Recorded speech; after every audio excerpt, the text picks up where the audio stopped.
Well, thank you very much. Thank you. Thank you very much. We won.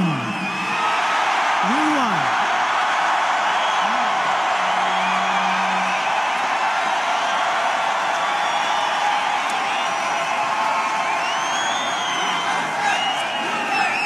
Thank you very much, everybody.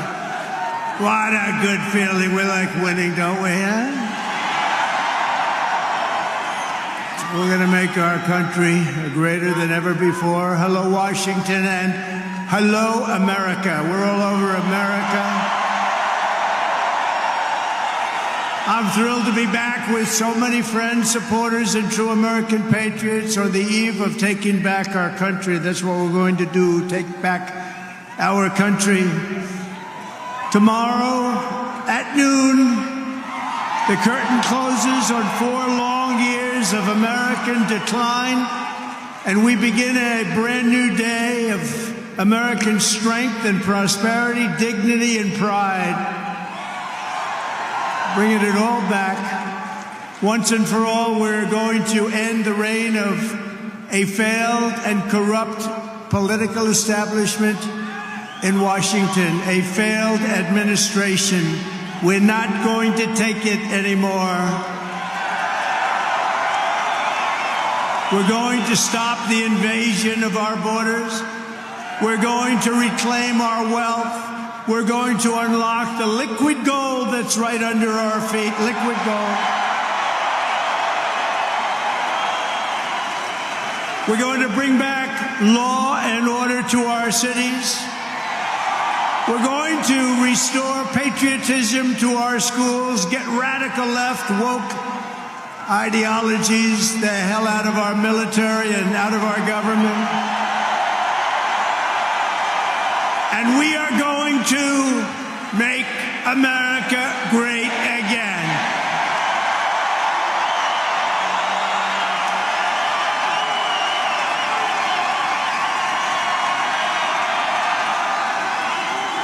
I want to thank the tens of thousands of incredible men and women who have come from all over the nation to take part in this very special moment. And I just heard in watching some of the coverage that there are rallies like this taking place all over the country. People are happy. People are happy. It's been a long time. None of this would have been possible without you and the millions of hardworking citizens who have joined our cause. You know, right over there, just noticed a group of beautiful ladies, beautiful women from North Carolina, right here, too. I don't know how the hell they've been to 167 rallies. You believe it? You think their husbands are happy about that? I don't know. But they look beautiful. They're incredible people, and they love our country. Thank you very much. Then up here, I see we have front row Joes all over the place. Uncle Sam, Mr. Wall. Oh, boy, oh, boy. But we've been through so much together, and for the next 4 years, I will fight for you every single day. We're going to be fighting for you. This is the greatest political movement in American history. And 75 days ago, we achieved the most epic political victory our country has ever seen. That's what they say. We won the popular vote for the first time of any Republican in many, many years. We swept all 7 swing states by big numbers. We won Pennsylvania, we won Georgia, we won North Carolina, we won Michigan, we won Wisconsin, we won Arizona, we won Nevada. We won them all by historic margins, and we won the great state of Florida by 13 points. Nobody's done that ever.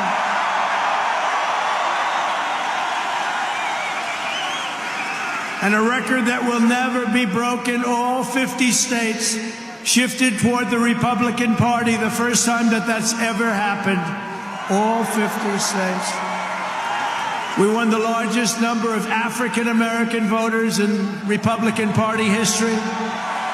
We won more Hispanic American votes than any Republican has ever gotten before by a lot. And we won Latino men and women, and on top of that, youth, men, women, urban, suburban, rural, and people from everywhere in between are joining us in record numbers. We've never had anything like this. Too big to rig, that's what I used to say. Too big to rig. We made it too big. Oh, and they tried. They tried. It was too big. Around 9:02, they just said, let's get the hell out of here. This isn't working. They were swamped, to put it nicely. We also took back the U.S. Senate. We had some great people running. And the House Republicans won their largest popular vote majority in presidential year since 1928. We had a lot of people voting. So the Senate, the House Republicans, we got all three of them. A little bit close on those two. Senate's in great shape. House Republicans, actually, they both have great leaders. They both have great people. Heading John Thune is fantastic. And if you look at Mike Johnson, he's got a pretty tight majority, but actually it's very tight, but it's very good because we vote unified. We're really voting unified, and so it doesn't make much difference. In the election of 2024, which will be the most consequential election in American history, we not only won a mandate, but we built a new American majority that will lead our country to unparalleled success for generations to come. That's what we want to do. And someday, in 30 years from now, 40 years from now, 50 years from now, some of these young people are going to say, I remember Donald Trump, he did a good job. He set us on his way. He told us, he gave us a path. Our new administration will inherit disasters at home and abroad, an economy plagued by inflation and high interest rates, a catastrophic border crisis. Nobody can believe they let people in. They have an open border policy. Do you think that makes sense? Open borders. Anybody wants to. Jails, prisons, mental institutions, gangs being emptied right through that ugly open border. A government that cannot care for its citizens in a time of emergency. Look at what's happening in Los Angeles. Look at what's happening in North Carolina. They've treated them so badly. In a planet on the brink of World War III. It's not going to happen. That's not going to happen. But starting tomorrow, I will act with historic speed and strength and fix every single crisis facing our country. We have to do it. We're not going to have a country yet. Before even taking office, you are already seeing results that nobody expected to see. Everyone is calling it I don't want to say this, it's too braggadocious, but we'll say it anyway. The Trump effect. It's you're the effect. Since the election, the stock market has surged and small business optimism has soared a record 41 points to a 39-year high. Bitcoin has shattered one record high after another. The major investment company known as DeMat, the properties, has announced that it will be investing between $20 and $40 billion in the United States, and SoftBank, another great company, has pledged between $100 and $200 billion. These are all investments that are only being made because of the fact that we won the election. Can create jobs for hundreds of thousands, even millions of Americans. Today I spoke with Tim Cook of Apple. He said they're going to make a massive investment in the United States because of our big election win. And as of today, TikTok is back.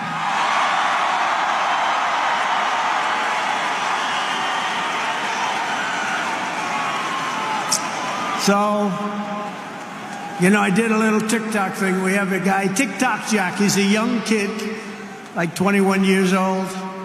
And we hired this guy, and I went on TikTok. Can you believe what I'll do to win an election? And we went on TikTok, and Republicans have never won the young vote, the youth vote. They win a lot of votes, but they never won the youth vote. We won the youth vote by 36 points. So I like TikTok. I like it. I like it. I had a slightly good experience, wouldn't you say? Romney lost it by 40 points. Not so long ago, we won it by 36 points. That's a very big spread. But I said we need to save TikTok because we're talking about a tremendous... Who in this audience goes with TikTok? Many? Yeah, very popular. And frankly, we have no choice. We have to save it. A lot of jobs. We don't want to give our business to China. We don't want to give our business to other people. And I said, you know, TikTok without my approval, meaning the president's approval, because Congress gave the president the right to make a deal, do whatever he wants.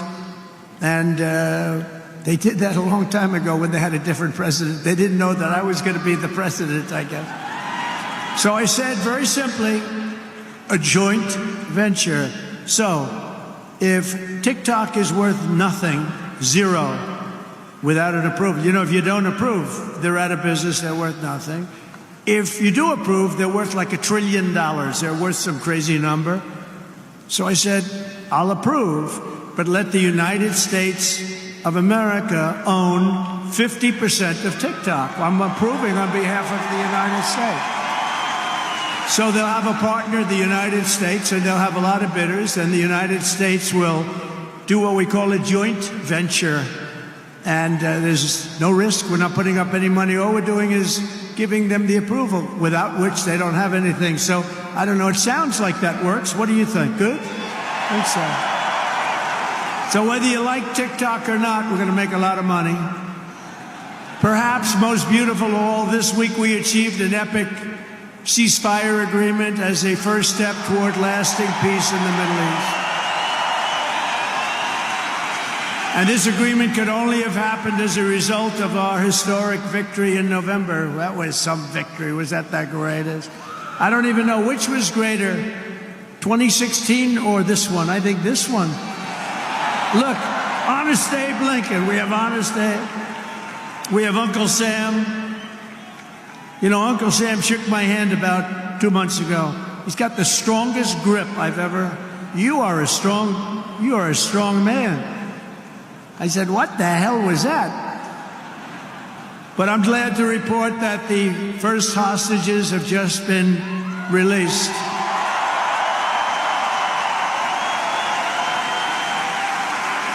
And who knows what's going to happen?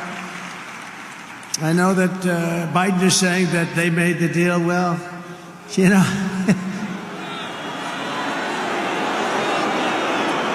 I mean, that deal should have, first of all, it would have never happened if I were president. Would have never happened. There was not even a thought of it. Iran was broke. They had no money for Hezbollah. They had no money for Hamas. They had no money. They were broke, totally broke, and they would have never done anything. But they did it, you know. I like to think back to the past. I said, if only the election weren't rigged, all the things that would have happened that would have been so good, but it was. We're not going to let that happen again. I want to thank my friend Steve Witkoff, who I think is here. I know he made a beautiful speech. I heard he made a great speech. But he's an amazing guy. I said, I got to get myself a negotiator. We have to get a good negotiator. A lot of guys are knowledgeable, but they can't negotiate. They don't have the personality or whatever. And Steve does, and Steve's a great negotiator, very successful guy. But he's our new special envoy to the Middle East for helping reach this great breakthrough, and really couldn't have been done without Steve. Where is Steve Witkoff? Is he around here someplace? Because he was so great. There he is. Hello, Steve. Thank you, Steve. Thank you, Steve. What a job. Our incoming administration has achieved all of this in the Middle East in less than 3 months without being president. We've achieved more without being president than they've achieved in 4 years with being president. But just imagine all of the good things that we will accomplish together with 4 more years in the White House, and we're going to do a lot of things. You're going to see something tomorrow. You're going to see executive orders that are going to make you extremely happy. Lots of them. Lots of them. We have to set our country on the proper course. By the time the sun sets tomorrow evening, the invasion of our borders will have come to a halt, and all the illegal border trespassers will in some form or another be on their way back home. Think of it. We've allowed millions and millions of people into our country through open borders, no checks, no vetting, no anything. Millions and millions of people. And lots of those people are murderers. 52% of them killed more than one person. Other than that, they're quite fine. They're nice people. These are rough people. Remember, I used to say these people are rough. And they would say, no, these are illegal immigrants. They're very safe. I said, they're not safe. Look at what's happened with Venezuela, where they're sending these gangs in and they're taking over apartment complexes in Colorado and then cutting off the fingers of a man who had the nerve and desire to call the police. He said, you want to call the police? Bah, guess what? You have no fingers. These are rough people, and they're getting the hell out of our country. They're out. The border security measures I will outline in my inaugural address tomorrow will be the most aggressive, sweeping effort to restore our borders the world has ever seen. You know, we had the best, safest border in the history of our country. You remember that with the great chart that I put up. I don't even know if they have that chart now. Maybe they do. These guys are good. Maybe they do. Who the? I don't know. I didn't tell them I was going to do this. I didn't tell, but we have some very good people, but I didn't say. But we had a chart, and I looked to my right, and then they said, ooh, that hurt. What the hell was that? I still have that throbbing feeling in my ear. Oh, there it is. Look at it. These people are amazing. I didn't tell them I was doing that. That's fantastic. Yeah, it's all over the place. I love that. That is the most beautiful piece of paper I've ever seen in my life. But if you look at that chart and you look at the red arrow on the bottom, that's the single lowest we ever had in history, at least recorded history, of illegals pouring into our country. We had done a great job, and then they took over, and look what happened. It's like an Elon Musk rocket ship going up. That reminds me of Elon, his rocket ships. Look at that. Look at the difference. And it just continued and continued, and we're taking in people that shouldn't be here. They come in from prisons, from jails. They shouldn't be here. Mental institutions. I used to mention, and the press would always excoriate me, I'd say the late, great Hannibal Lecter came into our country today. Silence of the Lamb. Anybody see that movie? Lovely movie. And when people went to the voter booth, they said, we don't want Hannibal Lecter in our country. The press would say, why is he bringing up Hannibal Lecter? That was a fictitious character. Actually, they're not so fictitious. We have people in our country that are probably worse that we allowed in. But we will quickly reestablish control of our sovereign territory and borders. We will expel every single illegal alien, gang member, and migrant criminal operating on American soil, and remove the savage gang Tren de Aragua from the United States. Here's a little video for you to see about this gang. Go ahead. Open borders, deadly consequences. Border crisis. Record high crossings are putting a strain on cities across America. It is a full-blown invasion. Armed Venezuelan gang members storming an apartment complex in Aurora, Colorado. When people talk about lack of crime, this is what they're talking about. San Antonio, Texas, just one of the latest cities to have apartment complexes taken over by members of the Venezuelan gang. Biden and Harris had created a program to bring them in under humanitarian parole. I am in favor of saying that we're not going to treat people who are undocumented cross-border as criminals. More than 13,000 illegal immigrants convicted of murder have been released into the United States. My 20-year-old daughter, Kayla Hamilton, was murdered in her own room. Kayla's murderer was apprehended by Border Patrol crossing illegally into the U.S. Kayla's murderer had been improperly released into the United States. abolish ICE. Yeah, we need to probably think about starting from scratch. More than a dozen people suspected of being Tren de Aragua gang members right here in San Antonio. The gang members had been terrorizing the apartment complex. New details in the murder of Laken Riley. The illegal immigrant suspect, who cops say committed the heinous murder, is a Venezuelan national. And was paroled and released into the country by the Biden administration. If they'd all been properly vetted, that probably wouldn't have happened. 2 men investigators say are in the country illegally from Venezuela are charged with capital murder and the death of Jocelyn Nungaray. Martinez and Angel wrapped his arms around Jocelyn's neck, took off her pants, and climbed on top of her. Later strangled Jocelyn to death and then tied up her hands and feet. Court documents suggest a group of men arrested for beating and robbing a Dallas woman last month are members of a Venezuelan street gang. The men threatened to cut off her fingers if she did not cooperate. Manuel Hernandez was booked by Colleyville police just 2 days earlier and released the day before the robbery. A Peruvian gang leader who is wanted for 23 murders, who was arrested by Border Patrol near Roma, Texas, then released into America.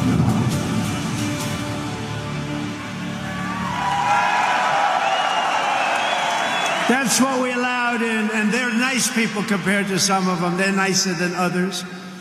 These are really vicious people, gang members, and many, many people from prisons. And crime all over the world is down. You know why? Because they got their criminals into the United States of America. You look at Venezuela, they've emptied their prisons into our country. Many other places the same. I would have done the same if I headed up any of the countries. I know most of those guys are smart. They're leaders. They are smart, streetwise people.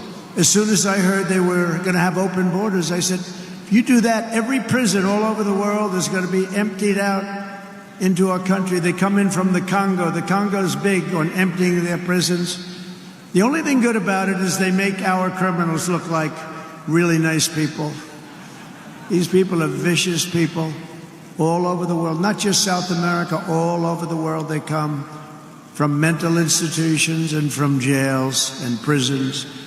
With our actions tomorrow, my administration will deliver justice for every family whose loved one has been stolen from them by migrant crime, including Laken Riley, Rachel Morin, Jocelyn Nungaray, Kayla Hamilton, and every other precious American soul that we have lost to these animals. Their memories will live in the hearts forever, in our hearts forever, and we will never, ever forget them. And their contribution, I told their mothers who were devastated, their parents, their fathers, they're devastated. They'll never be the same. They'll never be the same. But I said, your daughter has made a major contribution. Your son has made a major contribution. There are hundreds and even thousands of victims of this horrible atrocity.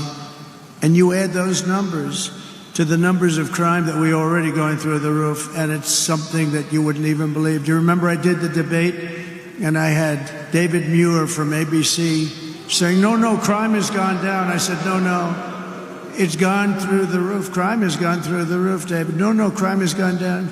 I said it's gone through the roof. And then he goes, I disagree with that. The next day they announced that crime was up like 40%.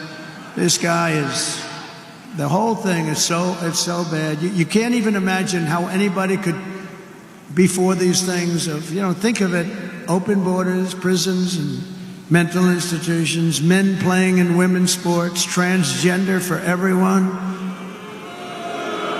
Transgender. And very soon we'll begin the largest deportation operation in American history, even larger than President Dwight Eisenhower, who has the record right now. And we're going to end the Biden war on American energy and unleash our energy resources to quickly defeat inflation and achieve the lowest cost of energy and electricity on Earth. And we're going to be using our emergency powers to allow countries and entrepreneurs and people with a lot of money build big plants, AI plants. We need double the energy that we already have, and it's going to end up being more than that. And we're going to slash the regulations, environmental regulations that are really put in there in order to stop progress in this country. We're going to also slash something else, the waste in our bloated federal bureaucracy. We will create the new Department of Government Efficiency, headed by a gentleman named Elon Musk, who's here someplace. I don't know where the hell he is.